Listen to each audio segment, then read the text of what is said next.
Meus amigos e minhas amigas da USE Intermunicipal de Embu das Artes, é um prazer estar aqui com vocês hoje. Eu me chamo Matias e sou trabalhador na Casa do Caminho, da Caridade e Fraternidade, no Jardim Londrina. É com grande carinho e satisfação, e na presença dos nossos irmãos espirituais, guias e protetores, que nos iluminam ao longo da nossa jornada, que nós vamos falar sobre um tema de muita importância nos dias de hoje, que é como utilizarmos a nossa base espírita nesse contexto diário e em tempos de mudanças intensas pela qual o nosso planeta vem passando. Meu desejo é que essas palavras possam reverberar no coração de cada um de nós como um instrumento de crescimento e desenvolvimento pessoal e espiritual. E quando a gente fala de espiritismo, é justo homenagearmos também Allan Kardec e aqueles espíritos encarnados e desencarnados que participaram da codificação dessa linda doutrina num belo trabalho de parceria e que nos oferecem até hoje conforto para o nosso coração, acolhimento para as nossas dificuldades e angústias e um caminho inteiro para ser percorrido por cada um de nós. Quando falamos nessa jovem doutrina, estamos falando de algo em torno de 169 anos atrás. Se levarmos em consideração a expectativa média do brasileiro hoje em dia, que é de 78 anos, podemos dizer que é bem possível de termos vivido na França naquela época ou de estarmos vivendo naquele momento no mundo espiritual. Mas eu digo isso porque, particularmente, eu acredito que o nosso processo de evolução como espírito, ele vem sendo construído, lapidado, aperfeiçoado em nós ao longo do tempo. Porque há uma lei sagrada, uma lei divina, uma lei universal, e que essa ninguém negocia, que diz que o caminho do espírito é sempre o caminho do progresso. E quando falamos em progresso aqui, estamos falando em entender mais, em compreender mais, sentir mais, amar mais, viver mais. E o primeiro ponto que eu trago para a nossa reflexão, ele é relacionado à expansão da nossa consciência. E podemos aqui afirmar categoricamente que esse foi um dos grandes ensinamentos, um dos maiores convites deixados pelo nosso mestre, pelo nosso professor Jesus. Jesus veio ao nosso mundo dar luz à nossa própria escuridão. E aqui entendemos escuridão como a nossa ignorância. E isso apenas como um processo de evolução inerente à nossa jornada, nos apresentando o verdadeiro reino de Deus, o reino dos céus, o reino do Espírito. E isso porque, como sabemos, nascemos espíritos simples e ignorantes, e os processos de reencarnação são onde nos desenvolvemos espiritualmente. Então, são chegados os tempos em que vivemos, aqui e agora, com todo o conhecimento que adquirimos em tantas experiências, com um convite claro, para não vivermos apenas como esse personagem que tem uma data de início e fim, mas como um espírito imortal, sem limites para aprender, sem limites para amar, e sem limites para evoluir. Tem uma frase que eu gosto muito e normalmente eu utilizo aqui no centro, que ela diz assim: de que vale a nossa espiritualidade para ser vivida no além? A nossa espiritualidade, ela é para ser vivida aqui e agora. A nossa espiritualidade, assim como vemos nas diversas literaturas, nos diversos filmes espíritas, ele não começa a partir do momento da nossa desencarnação. Aprendemos, com toda essa literatura, que quando passamos do mundo material e voltamos para o mundo espiritual, nós vamos exatamente do jeito que somos aqui agora. Recentemente, eu estava numa reunião de trabalho e o tema era sobre segurança. E o responsável pela área, ele perguntava: será que a gente sabe a quantidade de decisões que tomamos e que levamos em consideração a segurança? e o presidente da nossa empresa ele fez um complemento dizendo que basicamente tomamos mais de 40 mil decisões por dia, sejam elas desde o levantar da cama, ir ao banheiro, tomar café, estudar, trabalhar, entre tantos outros exemplos.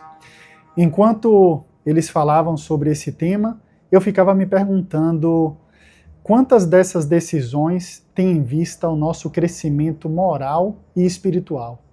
E ainda assim, quantas decisões sobre o nosso próprio crescimento são feitas no automático e quantas dessas decisões são feitas com a consciência do tipo e com aquele pensamento do o que eu quero para mim e para a minha vida. O que eu quero. Começar a agir, como fala André Luiz no livro Ação e Reação, e deixar de reagir ao que a vida nos descortina, nos apresenta. É começar a sermos coautores da nossa própria existência.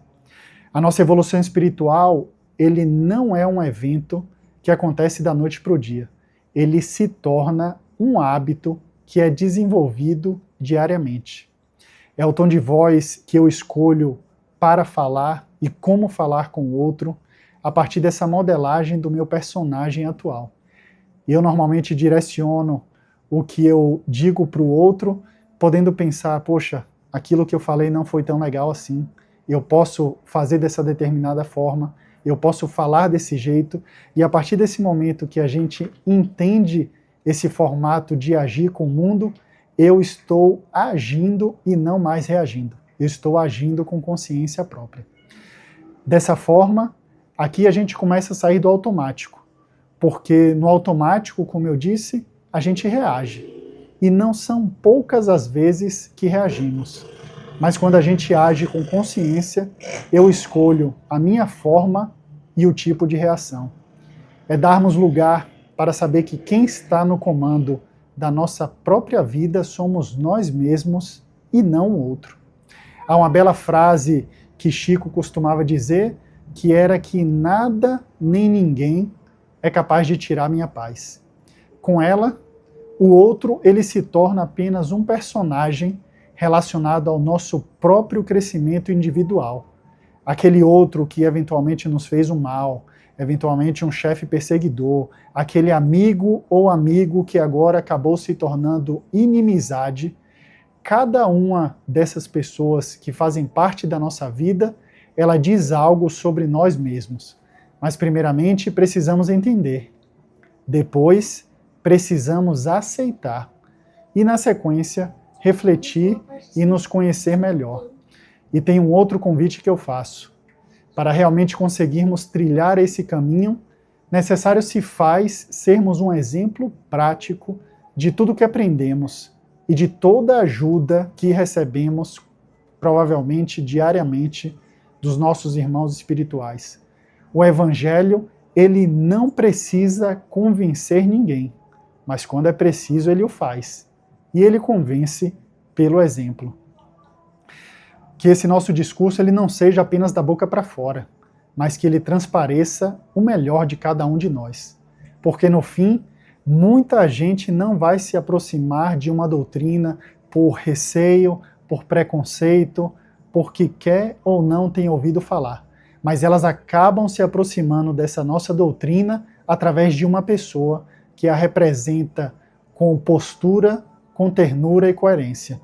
E talvez esse seja um dos nossos maiores chamados de hoje, sermos espírita não somente no centro espírita, mas também no trânsito, no nosso trabalho, na nossa casa, nas redes sociais, na forma de olhar o outro ser humano. Apenas para reforçar, diferentemente das leis da física, que diz que os opostos se atraem, com o Espiritismo nós aprendemos que semelhante atrai semelhante através do que emanamos dentro de cada um de nós, através das nossas energias individuais e do que nós mesmos temos a dar e a oferecer. No capítulo 3 do Evangelho segundo o Espiritismo, Santo Agostinho descreve a Terra como sendo um mundo de provas e expiações. E diante do que vemos no nosso mundo atualmente, guerras, crises diplomáticas, crises humanitárias, crises de migrações, violência, esse tema, claro, ele fica ainda mais vívido. Às vezes eu sinto e eu tenho a impressão de que estamos perto de nos tornar o planeta Terra um mundo de regeneração. Mas algumas outras vezes eu sinto que ainda nos faltam alguns séculos para chegarmos a esse estágio. Mas quando eu percebo com mais honestidade, eu percebo que o mundo real, o mundo que precisa progredir a cada instante, é aquele mundo que existe dentro de cada um de nós. Esse mundo que é acessível apenas por nós mesmos e que ora está um caos, ora está um estado repleto de paz e tranquilidade, mas é nesse mundo que primeiramente podemos fazer a melhor diferença. E aqui, claro, como estamos falando de exemplos e também de mundo interior, cabe uma história e que até hoje eu me lembro claramente dela. Ela aconteceu não foi comigo, foi com outro Matias, que antes vivia aqui, era muito próximo de mim, mas hoje em dia ele não só aparece de vez em quando. Ela acontece num sábado de manhã, eu acabo de sair de uma palestra no Centro Espírita e vou buscar minha esposa e meu filho para a gente ir almoçar no shopping. Chegando lá, eu deixo os dois na frente, na entrada do shopping, porque estava tendo uma sessão, uma exposição de dinossauros, e subo 2 ou 3 lances no estacionamento para poder estacionar o carro. Quando eu estava manobrando para estacionar o carro de ré, eu acredito que isso nunca deva ter acontecido com vocês, porque quando isso acontece com a gente se sente injustiçado. E como naquela hora eu achei que eu era o injustiçado, quando eu estava manobrando para estacionar de ré, um outro motorista, ele acelerou e estacionou o carro de frente na vaga onde eu estava. Naquele momento, eu comecei a gesticular dentro do carro e a buzinar. O segurança do shopping chegou do meu lado e perguntou se eu precisava de alguma ajuda. Eu expliquei para ele, muito nervoso e muito exaltado, de que o outro motorista tinha estacionado na vaga em que eu ia manobrar. E em questão de segundos, o motorista do carro aparece do lado do carona e ele me pergunta, muito gentilmente, se ele queria que ele tirasse o carro dali para que eu pudesse estacionar, porque ele disse que viu 2 vagas e achou que eu estacionaria em uma delas 2. Claro que naquela hora eu tive que engolir o meu orgulho e falei para ele que não precisava, que não teria problema nenhum, que eu estacionaria na outra vaga. Depois eu fui encontrar a minha esposa e o meu filho para que a gente fosse almoçar, fomos ali na praça de alimentação, e na hora que eu sentei em uma das mesas, minha esposa foi se servir, eu baixei a cabeça e comecei a fazer uma oração para Deus. E cruzei minhas mãos, apoiei minha cabeça sobre elas e comecei a falar: Deus, eu perdi uma oportunidade de poder agir com paz e tranquilidade. E naquele momento eu não consegui perceber, mas agora, um pouco mais tranquilo, eu consigo perceber que eu estava passando por um momento, por uma oportunidade que a vida me proporcionava. E falei para ele que da próxima vez eu iria fazer certo, que ele pudesse mandar uma nova oportunidade, que eu iria agir da forma certa dessa vez. Terminamos de almoçar e fomos andar pelo shopping, eu, minha esposa e meu filho, e a gente tem uma brincadeira em que cada um segura o braço dele por um lado, minha esposa segura de um lado, eu seguro do outro, e a gente conta até 3 e ele dá uma cambalhota em 360 graus sobre o seu corpo. E aí nós contamos, é 1, é 2, é 3 e vai. E nessa ele dá uma super cambalhota. A gente fez isso uma vez, 2 vezes, na terceira vez eu ouvi uma voz atrás de mim que eu jurava que era um espírito obsessor de tão perto de que estava na minha orelha. Estava muito próximo aqui ao meu ouvido, e na hora que a gente estava contando é 1, é 2, é 3, uma jovem, uma adolescente em torno dos seus 17, 18 anos, estava tão próximo de mim, ela falou assim: "Af, tem gente que nem sabe andar em shopping." E na hora que ela falou aquilo, eu senti como se fosse uma flechada, uma punhalada pelas costas. Eu fiz menção de reagir, No primeiro momento, eu pensei em parar para que ela se esbarrasse em mim de tão próximo que estava. No segundo momento, eu pensei em me agachar e fingir que estava amarrando o sapato para que ela se esbarrasse em mim, mas ela passou do lado e me olhando como se estivesse me desafiando, porque ela olhava fixamente nos meus olhos e eu retribuía aquele olhar fixo, dizendo que eu havia entendido, e ela estava com um sorriso um pouco sarcástico. E durante todo o trajeto que ela fez, passando por mim até subir a escada rolante, a gente ficou se encarando. Eu sabia que ela tinha entendido o que ela fez comigo, e ela também sabia que eu havia ficado bastante aborrecido com aquela situação. Naqueles poucos segundos ou minutos, eu estava novamente diante de uma oportunidade, um convite para o desenvolvimento da minha própria reforma íntima. Eu só percebi um pouco tarde que, na verdade, aquela jovem, aquela adolescente, ela tinha sido exatamente um instrumento usado por Deus para que eu agisse melhor nessa próxima vez. Porque Deus, ele é mesmo assim. Tudo que o filho pede e que seja importante para o crescimento e o desenvolvimento do filho, Deus sempre nos dá. Sempre, sem exceção. A questão é que, será que estamos realmente de olhos abertos e coração abertos para receber essas dádivas do nosso Pai? Ou será que muitas vezes estamos de olhos fechados e caminhando simplesmente no automático para que sejamos capazes de perceber? Esse mundo de provas e expiações, o mundo de regeneração, na verdade ele é também o nosso mundo interior. É aquele exercício da reforma íntima que é um instrumento mais potente que nós temos para poder nos aperfeiçoar. E ele aparece em muitos lugares, seja no Conhece-te a ti mesmo, na filosofia antiga da Grécia, nos mais diversos livros da literatura espírita, nas psicografias, nos estudos dos mais diversos estudiosos da alma e do ser humano.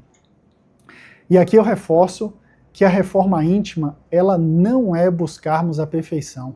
Longe disso. Reforma íntima é darmos uma direção, é autoconhecimento e autodescobrimento de nós mesmos. É escolher a paz de dentro para que possamos buscar a paz do lado de fora. Porque realmente eu não posso querer um mundo de regeneração se ainda alimentamos guerras dentro de nós mesmos. E é por isso que eu digo com muita serenidade que nós estamos mais perto do que imaginamos, porque o verdadeiro trabalho começa quando iniciamos por nós mesmos. E como diz Emmanuel no capítulo 68 do livro Palavras de Vida Eterna, ele diz: deem o primeiro passo. O primeiro passo é sempre o nosso e não do outro. Chegando na nossa realidade atual, há muitas pautas que são tratadas nos dias de hoje, sobre diversidade, sobre inclusão social, sobre responsabilidade com o nosso planeta. E claro, é muito comum cairmos em algum tipo de polarização. E o convite que faço é um deslocamento, para que ele seja menos bandeira e mais princípios. Incluir, nesse sentido mais profundo da palavra, é reconhecer cada ser humano com dignidade. É não reduzir ninguém a um determinado tipo de rótulo. É lembrar que cada um está no seu processo de caminhada evolutiva. Caridade também é sabermos conviver, é acolher sem anular a verdade do outro, mas sustentar a verdade sem machucar. É discordar sem desumanizar, é corrigir sem humilhar, é lembrar que todos nós estamos na mesma escola da vida, apenas em séries diferentes. E quando falamos de linguagem do bem comum, podemos pensar em algo mais ou menos nesse sentido, de pensarmos em primeiro lugar a nossa responsabilidade com o planeta, com o meio ambiente no local onde vivemos, incluir com o cuidado com o ser humano e termos ética, coerência e aproveitar para trabalharmos no nosso crescimento moral. Porque, como sabemos, ao longo dos séculos, o crescimento moral ele só acontece muito tempo depois do nosso crescimento intelectual. A nossa espiritualidade ela só irá melhorar o mundo quando estiver primeiramente integrada dentro de nós mesmos. E também como não falar de inteligência artificial nesse momento, não é mesmo?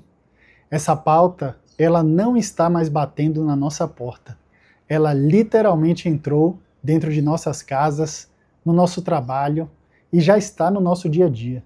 Aquele futuro distópico e automatizado com máquinas e robôs que normalmente víamos nos filmes de ficção, de algum modo, esse futuro ele já chegou. Eu particularmente, meus colegas de trabalho sabem que eu sou um entusiasta da inteligência artificial. As pessoas que trabalham comigo todos os dias, quando existe algum tipo de discussão, alguns deles estão preocupados se irão ou não perder o emprego, e eu penso que sim, realmente, muitos trabalhos repetitivos e braçais, eles tendem a diminuir, mas eu também me faço um outro questionamento. A troco de quê? O que iremos ganhar com isso? O que eu sei que iremos ganhar, num primeiro momento, é mais tempo de qualidade para nós e para as nossas famílias, e sabemos que o tempo é sagrado. Então a pergunta não é o que a IA faz, a pergunta é o que eu vou fazer com o tempo que ela me devolve. Será que eu vou utilizar isso para ter mais presença no meu dia a dia, para servir mais a sociedade? Para mim, a IA ela pode acelerar o nosso intelecto e abrir espaço para que possamos amadurecer relações, empatia moral e consciência. É realmente chegada a hora de valorizarmos a nossa mente, mas também o nosso sentir, estar bem com nós mesmos, com o outro, com a natureza, com a vida.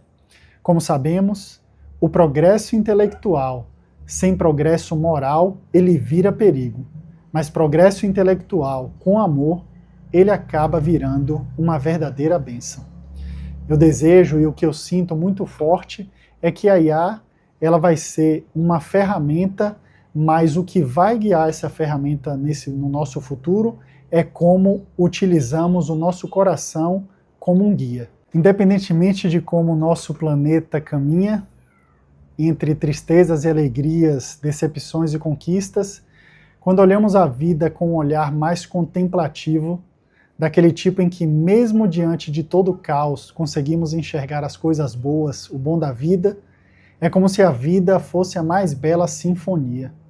Cada nota milimétrica e perfeitamente pensada na sua mais pura e bela essência. Nós somos o maestro dessa orquestra.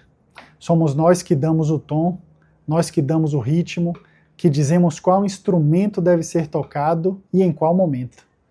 Precisamos nos ver como coautores da nossa própria existência. O personagem de Jesus no seriado The Chosen, o Jonathan Roumie, ele participou de uma entrevista em que a repórter perguntou para ele qual pergunta ele faria se tivesse a oportunidade de falar com Jesus.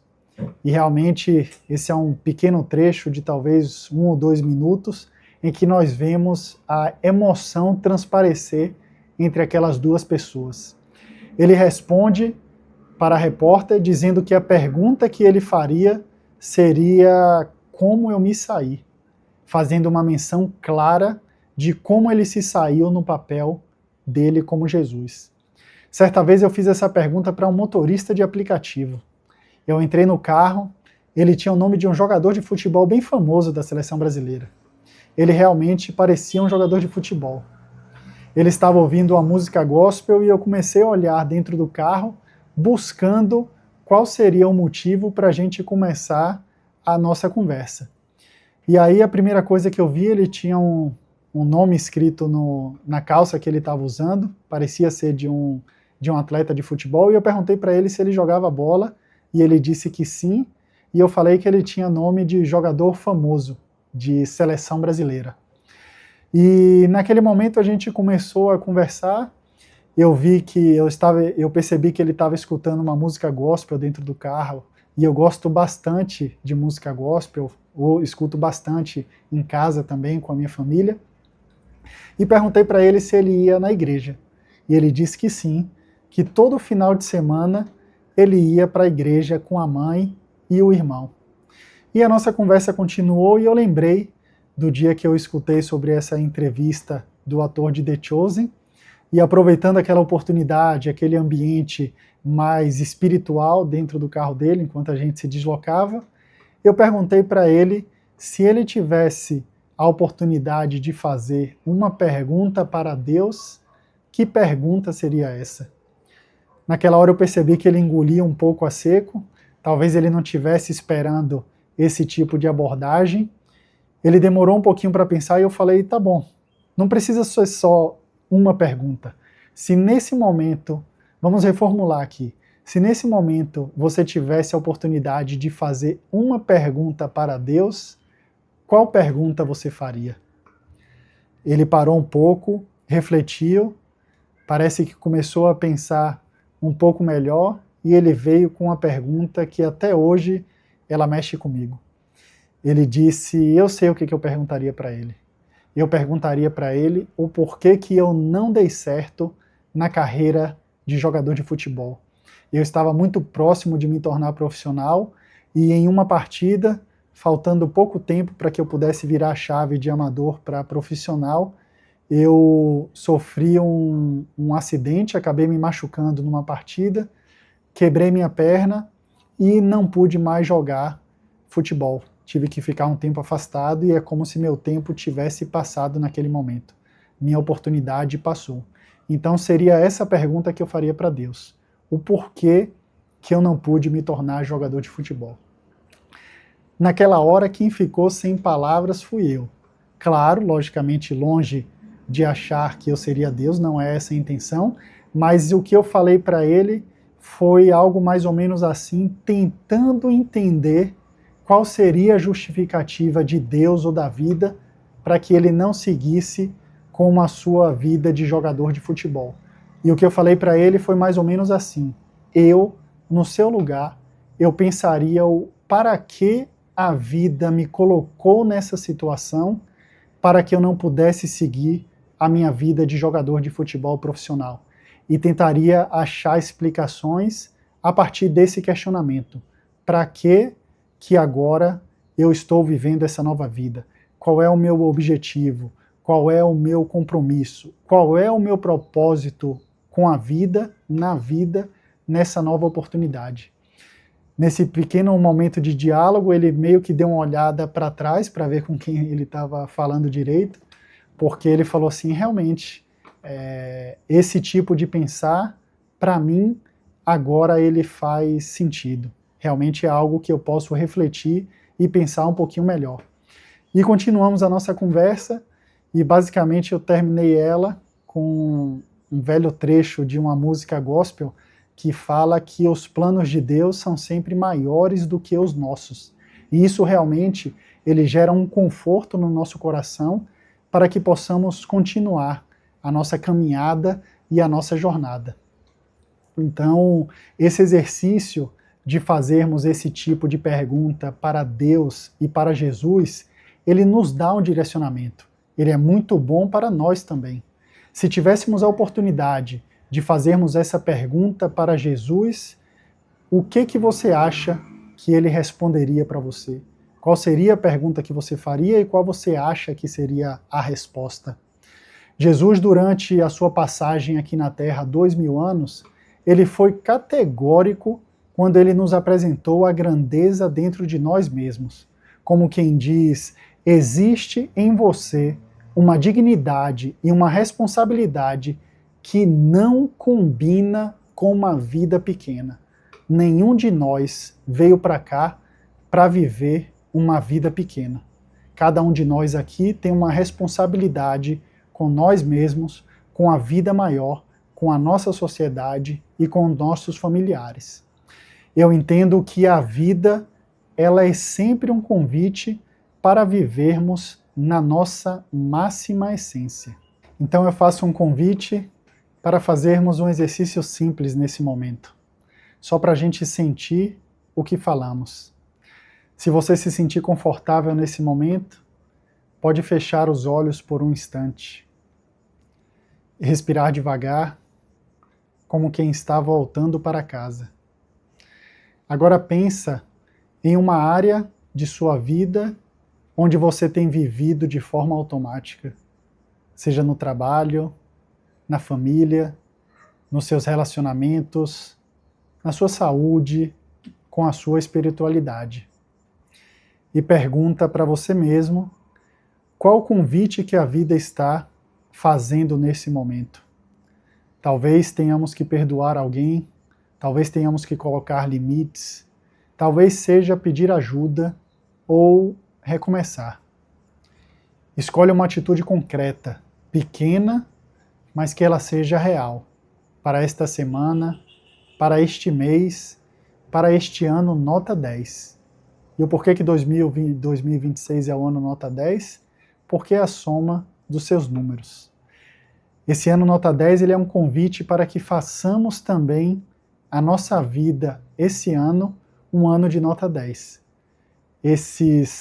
Essas oportunidades que nós temos, eu acho que vai ficar muito claro para todo mundo que esse ano ele vai passar muito rápido, porque ele deve ser um ano espetacular, mas ele depende de nós mesmos. Que possamos pedir para Jesus com simplicidade a força necessária para cumprir os nossos desígnios. Que possamos ter todo o apoio dos nossos irmãos espirituais, que sempre nos guiam, nos iluminam, nos auxiliam na nossa jornada. Agradecer a Deus por todas as bênçãos que recebemos ao longo de toda a nossa vida. Se formos botar no papel todas as bênçãos que Deus nos deu, desde o dia do nascimento até os dias atuais, até agora, vamos ver que estamos sempre sendo muito beneficiados. E a contrapartida para Deus, como diz uma frase de Dom Bosco, que eu também gosto muito, ele diz que a vida é um presente que Deus nos dá. E a forma como vivemos a nossa vida é o nosso presente de volta para Deus. Eu pergunto, como é que está esse presente hoje? Ele é um presente que está pronto para ser devolvido para Deus, mostrando, está aqui Deus, o meu maior presente para você?